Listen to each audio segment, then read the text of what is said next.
Hey food fam, let's make this beautiful sandwich toast yourself. You the entire IRB. Alright, open and let's make this together.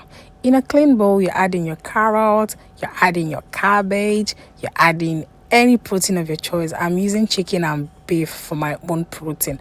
After that, you're adding your chopped eggs. Oh my god, it looks beautiful already. And then you whip up some mayonnaise and then you mix until it looks this creamy and beautiful. Then you get your bread, you oil one layer of the bread. You can use butter if you have butter. Then you place, then you gradually begin to fill. Add up the filling. Be sure to be generous with the filling so it's going to come out really sumptuous. Repeat the same process on the other side of the bread and then you cover and allow the magic take place.